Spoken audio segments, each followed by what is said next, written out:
u is going to be 16 minus x squared minus 1/2 du is going to replace x dx. The cool thing is I see x dx in my problem. So I know I can replace x dx with negative 1/2 du. So I have 1 over the square root of u times negative 1/2 du. And so if I clean that up, that's negative 1/2 times the integral of u to the negative 1/2 du. And it's a piece of cake, right? Once u sub, you get used to it. And you're like, okay, Tina, this one's okay. I like u sub. Once you threw that u in there, it gets rid of a lot of the complication. And then it reduces you down, in this case, to power rule.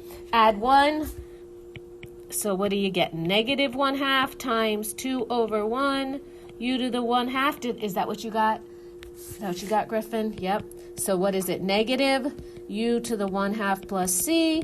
And u was 16 minus x squared.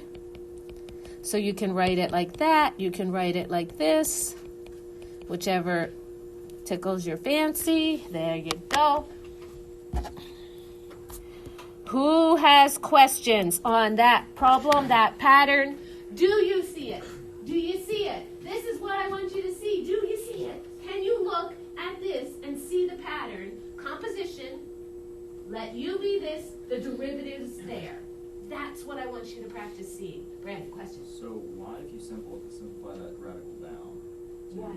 4 minus x over, or x over 4 minus x, that becomes way I over love x. it. I love it. Okay, now, no, watch me. Ready? Are you with me? Thank you for asking that question. I thank you, because it is the most common mistake in calculus. It is the common. So here's why. Are you with? Stay with me for a second. Let's say I have 36 minus 16, for instance. Okay.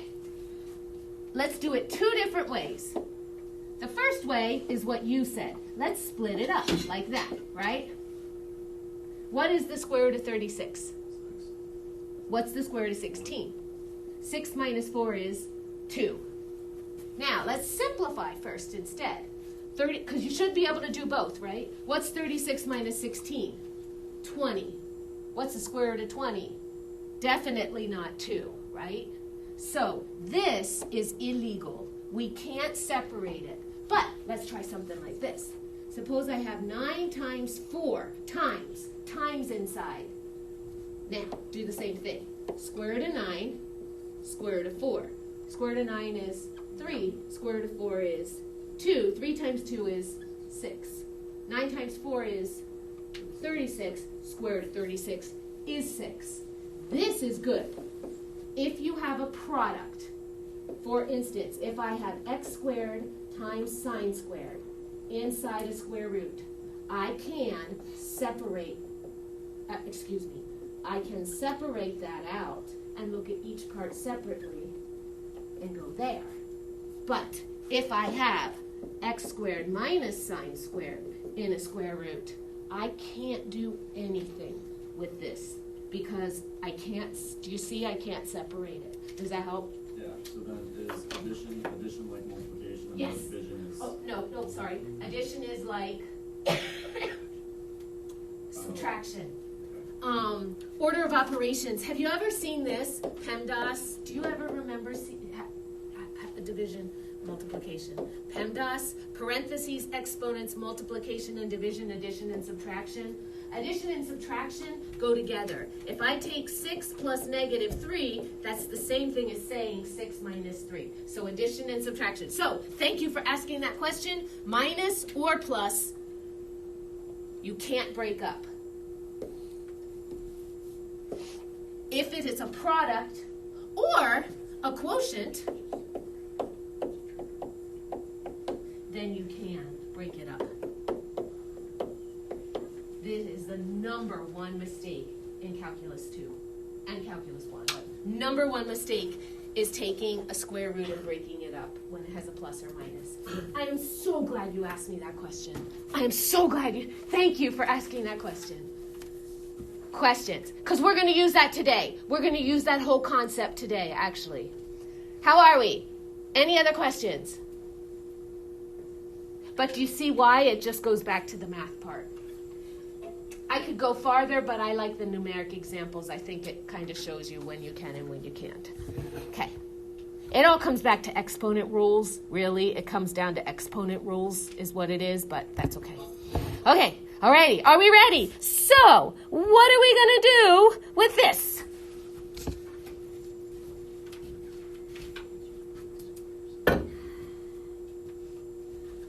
It looks almost like the first one, doesn't it? What's the difference? Somebody want to tell me what's the difference? Kyle. Multiplying the denominator by x squared, and there's no x in the numerator. Exactly. So if I was letting u be 16 minus x squared, which is the inside, are you with me? The inside part of the composition, I don't have a dx, the x part, right? There's no derivative here. Do you guys see what I'm saying? Bad. So this guy, oh wait, I can't use u sub. Integration by parts. Integration by parts works really, really well when we are combining, have you noticed, when you're combining algebraic functions with these transcendental functions, have you noticed that? Like x times cosine x, or e to the x times cosine x. Whenever you get an algebraic with a transcendental function, integration by parts tends to be the method you want to go to, okay? But we don't have any kind of weird, so integration by parts is not going to help us. U substitution is not going to help us, and there's no trigonometric function in here. So we need a new tool. Are you with me? And that's where we get the basis for what's called trigonometric substitution. Trigonometric substitution is all based on right triangle trigonometry. Therefore, the very first thing that we're going to do is review our right triangle trig, okay? So I'm just going to put a little note to myself. Can't use U substitution. We can't use U sub because if we let U equal 16 minus x squared, then du would have to be negative 2x dx, and we're missing, there's no x up here. There's no x dx, and that's why U sub doesn't work. So let's go down to our trig review. Here we go. We're going to draw us a nice right triangle in here.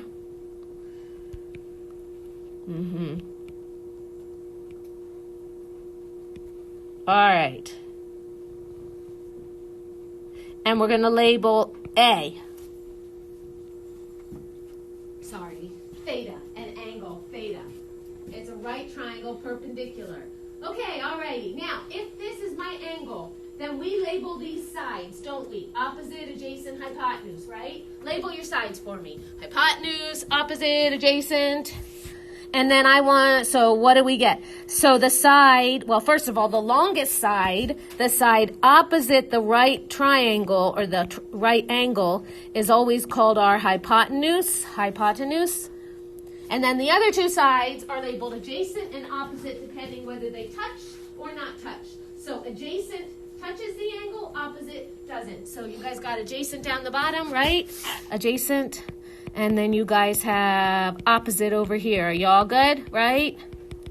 And then you can describe sine of theta, cosine of theta, tangent of theta,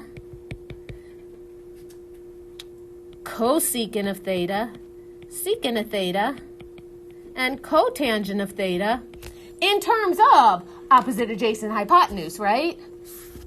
The good old SOHCAHTOA, right?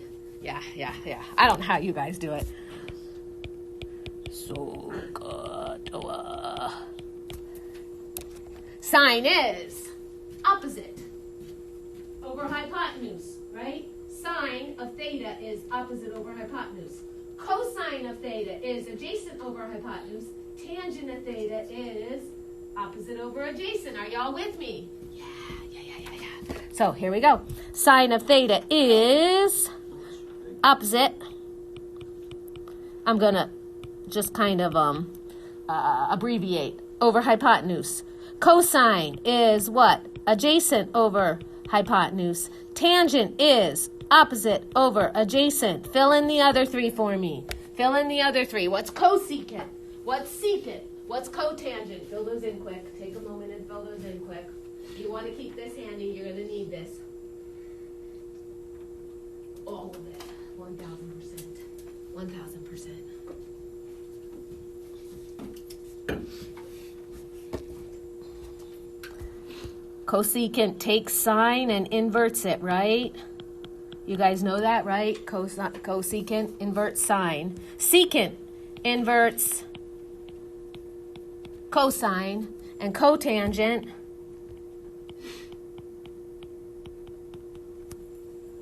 inverts tangent. Sine is opposite over hypotenuse. Cosine is adjacent over hypotenuse. Tangent is opposite over adjacent. You guys remember that, right? There's also, we got the Pythagorean theorem. Do you guys remember the Pythagorean theorem, right? So let's put you in blue. Here we go. So if I have a right triangle and I have A and B and C, y'all with me? You guys know that A squared plus B squared equals C squared, right? Good old Pythagorean formula. So, let's take our trig review. I'm going to give you an exercise. Here you go. Suppose we have a right triangle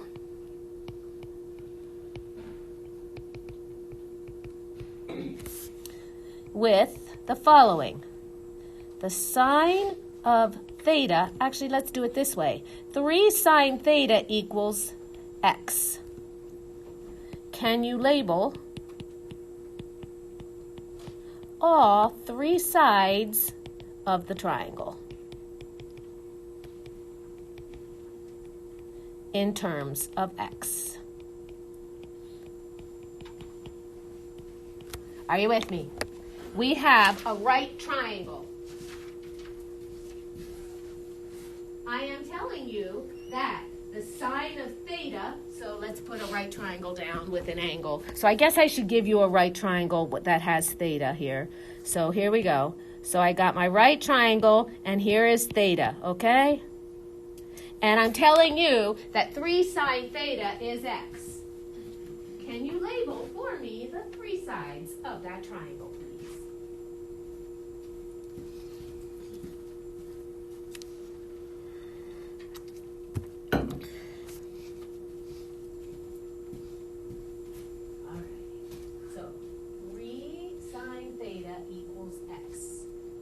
Sine theta equals x.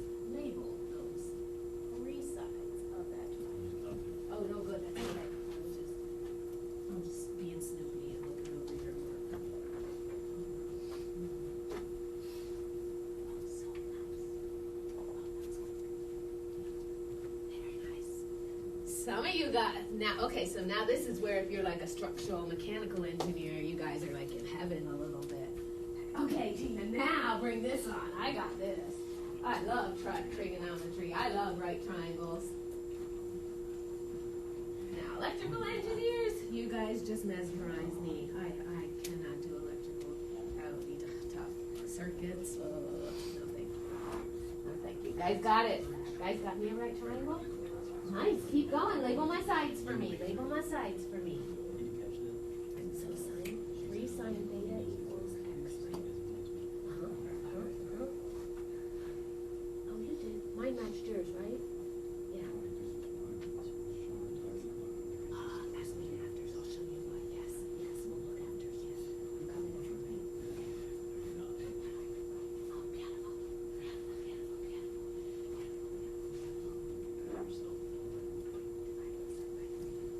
If you don't know where to start, it will be. Well, divide this by 3. Divide both sides by 3. Some of you guys have seen these before. So my first hint is we're going to divide both sides of this equation by 3.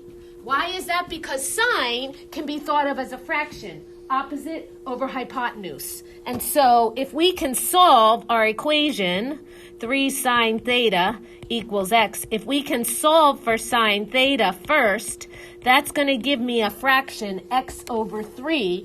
Now I know that sine of theta is x over 3, so I now have my opposite side and I have my hypotenuse if I'm labeling this right triangle. So in that example then,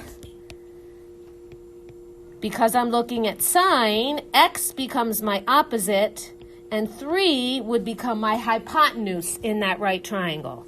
So 3 would be my hypotenuse, x would be my opposite side. And then we could use good old Pythagorean theorem, right, to figure out what this side has to be, because I know that side squared plus x squared has to be 3 squared. Or in other words, I know that that side squared has to be 9 minus x squared, and so I know that has to be the square root of 9 minus x squared. So this is just the square root of 9 minus x squared. Does that make sense? Oh, shoot. I'm not recording. Now I'm sad. Okay. I forgot to stop. I stopped recording, so I think we're all here today, though. But I like to record them in case people want them. But, oh well, we're recording again. All right, in the second example, a squared plus x squared. The substitution that you would make is x equals a tangent theta. And in this case, we want to make sure that secant stays positive, but also has to be defined. So we want to make sure secant stays positive. And so in order for this to work, we have to stay in the realm of negative pi over 2 to plus pi over 2.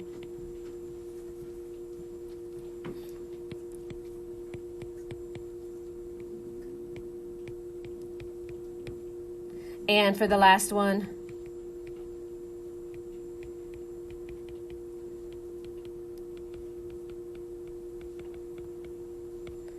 x squared minus a squared, that's x equals a secant theta. That's the substitution we're going to make. So theta is going to be between 0 and pi over 2, or theta is going to be between pi and 3 pi over 2. Again, you don't need to know that. I need that because when I take a square root, I want to make sure I have a square root of a positive number. So, because if it's negative, it doesn't work out. The math doesn't work out. But those are your basic substitutions. If you look on your formula sheet that I gave you, right here, there's a box that says trig substitution right here. Right next to that, you can put triangles. You can do anything you want. But those are your 3 trig substitutions if you want to refer to them, okay? So now we get to go back to our example. All righty. Are you ready? So let me write it nice and big here. I'll keep my trig substitutions there to the side. We are working right now on the following integral. 1 over x squared times the square root of 16 minus x squared dx. We already said it's not going to work. Ooh, undo. We already said it's not going to work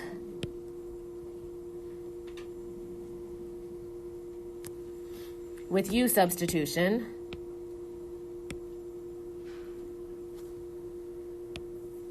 So we're going to use a trig substitution. So your first job is to notice you got a Pythagorean theorem, right? A squared minus b squared. 16 minus x squared. Which of these 3 categories match the pattern that I'm at? What do we get in there? Which one of those? The first one. A squared minus x squared. Absolutely. So what is my a value going to be? 4. So what substitution, Nate, stay with me, am I making? X has to equal. Beautiful, thank you. That means dx has to be, Chris, you want to help me out? What's my dx then? Cosine. 4 cosine theta. Perfect. Beautiful, beautiful, beautiful. Now, I want you to, before you go any more farther, look at what we got. All right, Holden. So what am I going to put in place of x? 4 sine theta. And an x here. 4 sine theta and dx. 4 cosine theta. So now, we're going to take the pieces we have here and substitute. We're going to substitute, not with u's, but what are we substituting with? Trigonometric functions, right? We're substituting these trig functions into my problem. Hence, it's called trigonometric substitution, right? We're going to take these trig functions and put them in. And what kind of integral do we get? What do we get? What do we get? What do you get? Munia, what are we getting here? So in place of dx, we're putting 4 cosine theta d theta, right? So do you have 4 cosine theta d theta going on here first, right? And then walk me through it. What's the bottom going to be? It's going to be 4 sine theta squared. Beautiful. And then 16 minus 4 cosine theta squared. oh, actually, no, wait, go back a sec. Hang on, slow me down. 4. Sine. Yep, beautiful, beautiful, beautiful, beautiful, beautiful, beautiful. So, your first step in trig substitution is recognizing that you have a pattern. And I'll just write the steps down underneath here quick. So, step number 1 was to recognize the Pythagorean theorem pattern.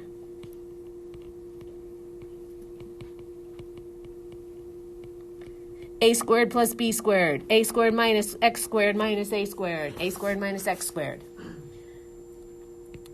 Number 2, can't use u sub. So, make a trig substitution. And I'm just going to put a little note here. Don't forget d theta. I can't tell you how many people forget to change dx into d theta. And the big thing that makes it bad is if you just throw d theta and make dx turn into d theta, you miss that whole cosine piece, and that just changes your entire integral. So don't ever forget to do the dx part, okay? Dx has to be the trig substitution part, all right? Okay, so now here we go. All righty. Da-da-da-da-da-da-da-da-da-da. What do we got? 16 sine squared theta.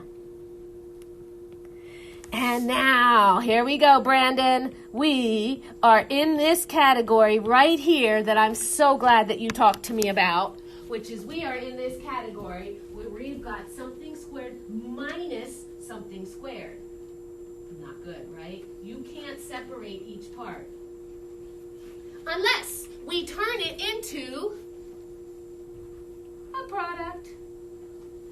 Is there a way to take 16 minus 16 sine squared and turn it into a product? Could we factor out something maybe? Griffin? Factor out of 16. Factor out of 16. Factor out of 16. Beautiful. I have on top 4 cosine theta. Inside, I am going to factor out a 16 and be left with 1 minus sine squared. I now have a product. Let me pull this up so you guys can see this a little bit. Right, here we are. Are y'all with me so far, right? So what was the first thing? We saw we had a Pythagorean identity. We made a substitution. We got down to that messy square root. And that messy square root has a minus and we can't do each part, so we have to turn it into a product. Griffin said, let's factor out a 16. Now what? Now what? Is anything like itching at you? Do you guys like see? Okay, I'm goosebumping. I always get goosebumps when I get super excited about the math. Keller, do you see anything sticking out at you? Do you see this? What is this? What is this? It is! 1 minus sine squared, because we know we have that tattoo, right? Cosine squared plus sine squared is 1. Cosine squared plus sine squared is 1. What is 1 minus sine squared? Anand? Cosine squared. Beautiful. Does that make my integral just a little simpler? Absolutely. Because, Brandon, I got my product, right? Check that out. I now have my product. 16 cosine squared is what's under that square root. And if we have that product, God, I'm so excited you asked that question. If I got my product, now I can take the square root of each part, right? When we turn it into that product. Oof, oof, oof, oof, oof. God, you guys, I love this class. You guys are just awesome. You guys really are. You're a wonderful, wonderful group. Here we go. Okay, so the square root of 16 is 4. The square root of cosine squared is cosine.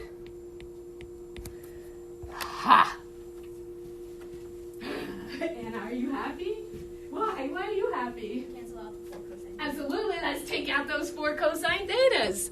Why not? Life is good. Life is happy. Here we go. I mean, even if you hate math, you got to be a little excited about that. All righty. What are you going to do now? What are we going to do now? Pull out something? Yeah. The 1 over 16? Yeah. Let's pull out the 1 over 16. I think I'll take the 1 over 16 out front.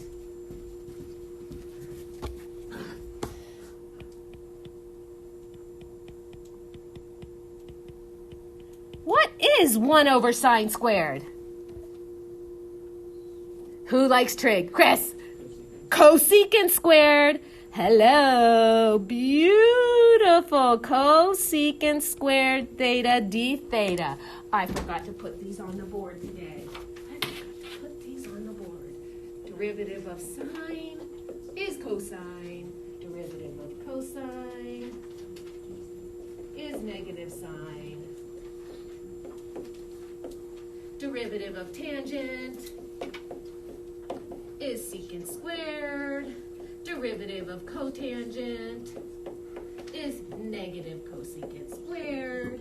Derivative of secant is secant tangent. Derivative of cosecant is negative cosecant cotangent. Ha! Ha! Ha! Read antiderivative, going backwards, right? Going backwards. Antiderivative of cosecant squared is what? Negative cotangent. Yes, it is. Okay. Okay. All right. Are you guys all okay with me? We've got negative 1 over 16 cotangent theta plus c. Yeah?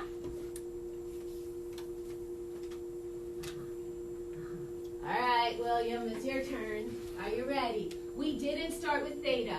Our original problem had x's in it. So, let me go back to the top where we actually had x's and thetas together. Ooh, hang on. I'm going to write down what we actually had. At the very top, we wrote x equals 4 sine theta. That's where we started, at x equals 4 sine theta. Do you remember that way up at the top? And then dx was 4 cosine theta. Is there a way to change from thetas into x's?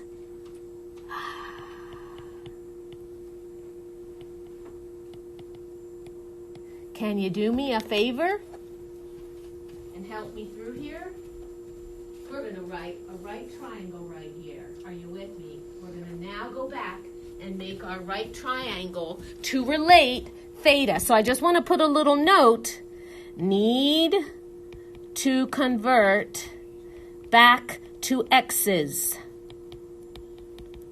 What gets us back to x's is our original relationship that relates. I mean, this is where the critical thinking comes in. Okay, guys?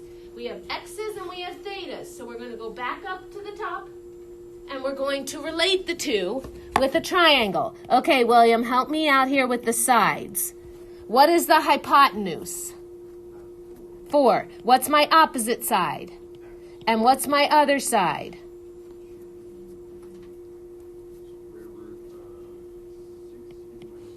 Beautiful. So based on that, can we now convert and change from cotangent theta into x's? What is cotangent?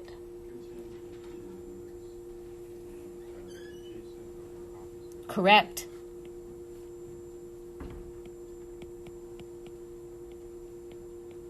Adjacent over opposite.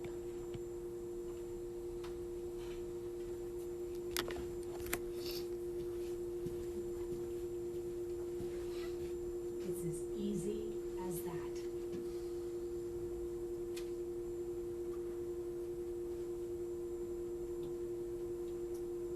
Do you guys see? Walk through the process. I saw an integral. It had a composition. not only did it have a composition, but that composition looked like good old Pythagorean theorem, something squared minus something squared. So I said, oh, right triangle. I'm going to make a substitution. The substitution that I make is x equals 4 sine theta. Da, da, da, da, put everything in. We do our little magic. We cancel. Then we change things. Then we do the antiderivative. And then at the very end, we have theta. We have to go back to x's. So we draw ourselves a little triangle that relates theta and x.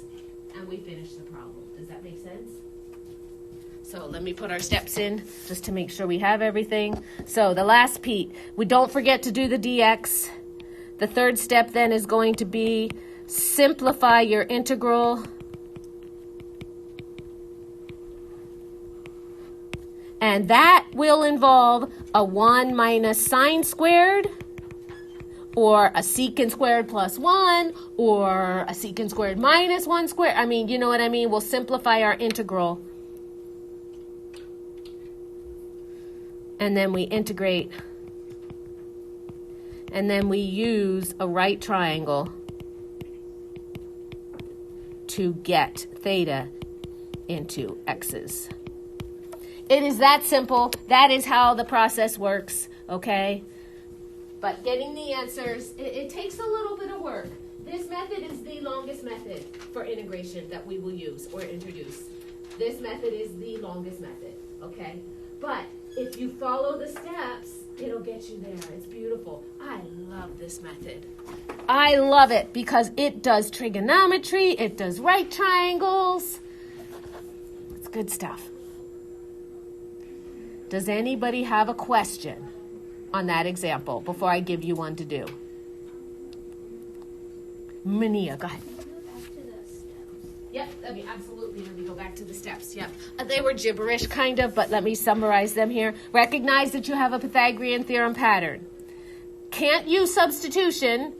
Try u sub first. U sub is quicker. Do you see how long it took us to get this integral? U sub is faster if you do u sub. Okay? So if you can do u sub, do u sub. If not, try a trig substitution. When you do this trig substitution, do not forget to do the dx part. That is the place where students always mess up. Then you're going to simplify your integral, making sure you use one of the Pythagorean identities. Integrate. Use a right triangle to get your thetas back in terms of x's, and then you're done. Are you excited? Are you ready to try one? You're going to try one. Can you read my chicken scratch? That was chicken scratch. That's what I'll call that one. That was chicken scratch. Alrighty, we'll start simple. Here we go. We'll start really simple. Oh, if it's a trig, well, this is an arctan. It's not arcsine, so we're just going to use this guy. You guys see this one? Do you see a Pythagorean formula here? Do you see you can't use u sub, right? There we go. Figure out what is your x going to be. X equals something. Look on your cheat sheet. You got a cheat sheet, right? Which pattern am I at? What's my a value? What is the substitution I have to make? I want to make sure we're getting off on the right track here. So you look, you identify, right? What's my pattern? Simple integral. What's my pattern? A squared plus x squared, right? You guys are looking at a squared plus x squared. X squared plus a squared. What's your a value? What's your a value, guys? A squared plus x squared. What's my a value? Yeah, what's my a value going to be? What's my a value? What you getting for your a value?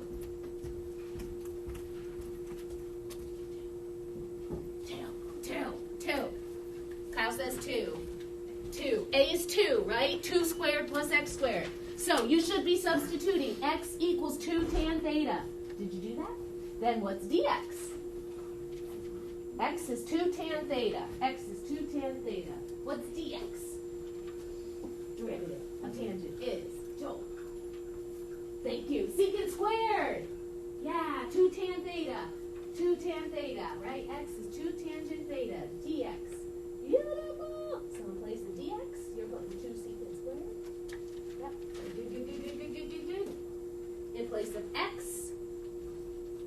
putting 2 tangent theta. Perfect, perfect. So we see the square root of a squared plus x squared. We make the substitution, x equals a tan theta. For our particular problem, x then is 2 tan theta. And we're making sure, because Tina said don't forget dx, make sure you change dx as well. That's going to give you the integral of 1 over the square root of 4 plus 2 tangent theta squared 2 secant squared theta d theta.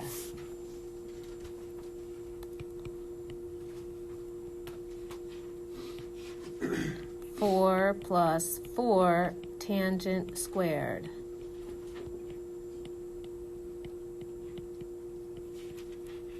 I'm just going to do this and say you must convert.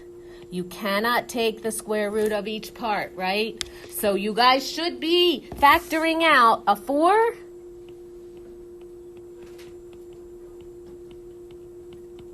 and changing 1 plus tan squared into secant squared. Right? I'm just putting some hints up there. Some hints up there. After you make your trig substitution, you have to simplify this. This has to get simplified. How do you simplify it? Well, you can't take a square root of each part, so you have to factor out and then turn it into a product. 4 secant squared is what is underneath that square root.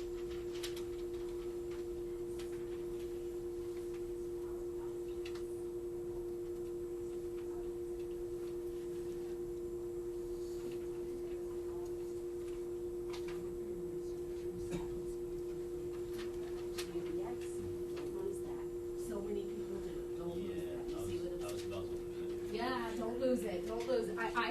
I have A students, best students that just lose it all the time. Don't forget it. Nice. I lose dx a lot too. Do you lose? Keep writing them. That's why I yell at people when they don't. Keep writing them. It usually turns back at the end. It does. You're welcome. I was just saying that because if you notice on your formula sheet, I gave you the antiderivative of secant and I give you the antiderivative of tangent. You're welcome. Brownies, peanut butter ice cream, anything will be accepted as payment. I'm just teasing. Let's see, what did you get? You got your square root. You got your square root. But that would be okay. You will get some of those. Then you're going to do an arctan. Okay. Believe it or not. You will get some of those. But, how we doing? Did you get an answer or not? Let's see, Joel, how are you? You got an answer for me here? Let's see what happens. Let's see. Hey guys, let's see what's going on. So I have 2 secant squared theta d theta on top. On the bottom, I've got a square root of 4 secant squared.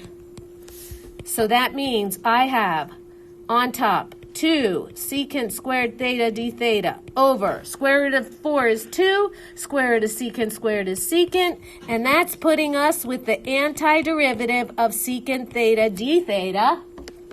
We just did this in recitation last week. Actually, class recitation somewhere. Antiderivative of secant theta. It was recitation.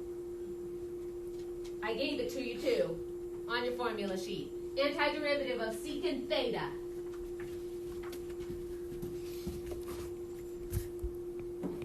The natural log of secant theta plus tangent theta.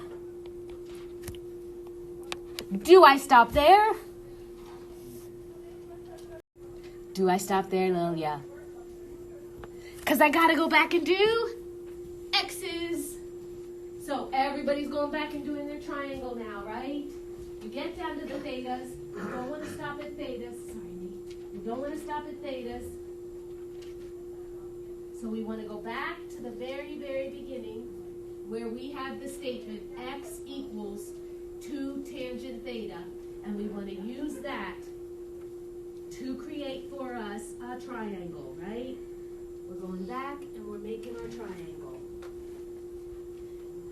Calculus 2 at the beginning is all about critical thinking, processes, keeping things organized, looking for patterns. That's all we do for the first couple weeks, is look for patterns, look for organization, keep the pieces separate.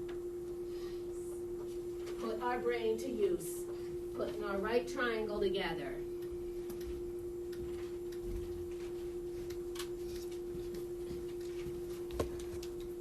Think about the end goal here.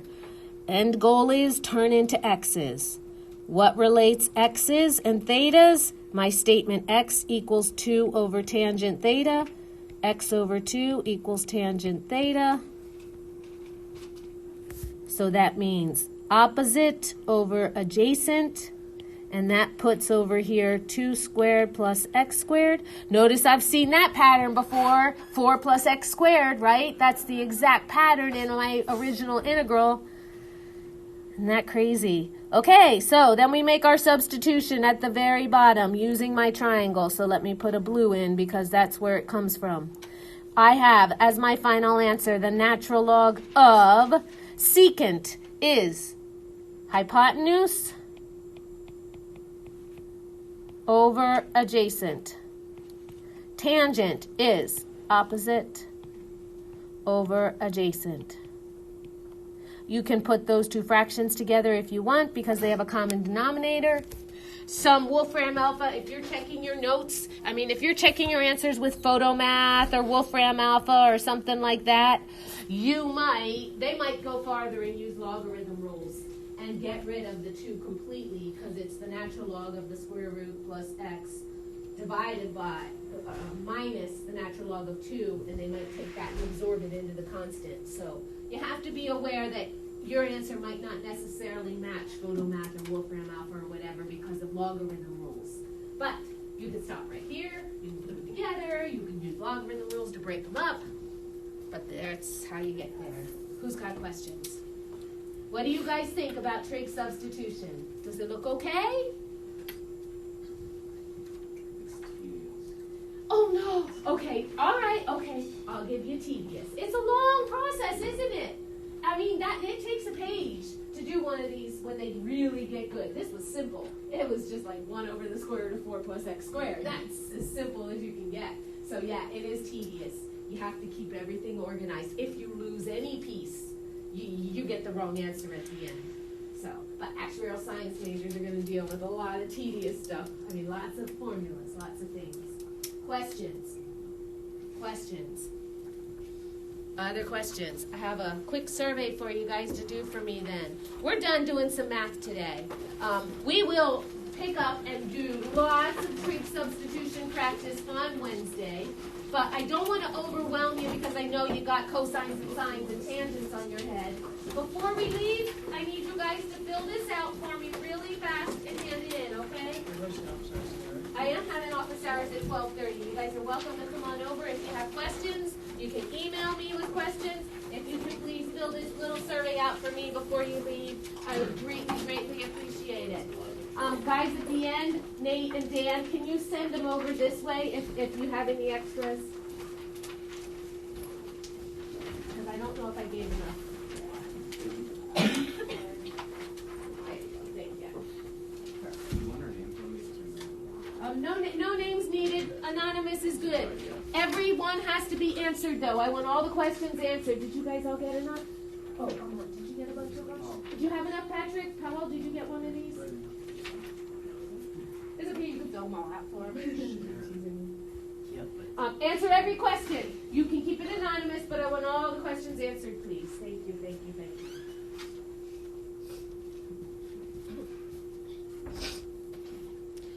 Because they're anonymous, I want honesty above everything else, okay, guys? I don't know anybody's handwriting yet, so you could say anything, and I'm not going to know who you are, so...